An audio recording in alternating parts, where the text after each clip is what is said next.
बऱ्याच लोकांना mutual फंडच्या taxation बद्दल खूप सारं कन्फ्युजन आहे. तर आज मी तुम्हाला एका कंपॅरिझनचा वापर करून हे समजून सांगणार आहे. जर समजा आपण एफ-डी मध्ये 10 लाख रुपये इन्व्हेस्ट केले आणि त्याचे 20 लाख रुपये झाले, तर तुम्हाला प्रॉफिट किती होणार आहे? 10 लाख. या 10 लाखावर 30% म्हणजे 3 लाख रुपये तुम्हाला टॅक्स लागणार आहे एफ-डी मध्ये. पण जर म्युच्युअल फंड मध्ये तुम्ही 10 लाख रुपये इन्व्हेस्ट केले आणि तुम्हाला त्याचे 20 लाख झाले, तर त्या 10 लाख प्रॉफिट मधून तुम्हाला 1 लाख रुपये टॅक्स फ्री आहे.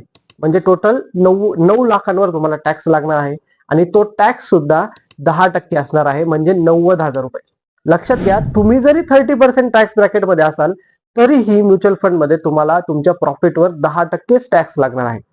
हा कन्फ्युजन तुम्ही तुमच्या मनातून दूर करा आणि जास्तीत जास्त टॅक्स इफिशियंट रिटर्न्स मिळवण्यासाठी म्युच्युअल फंड मध्येच इन्व्हेस्ट करा. तुम्हालाही म्युच्युअल फंड मध्ये इन्व्हेस्ट करायचे असेल तर आत्ताच मला व्हॉट्सअप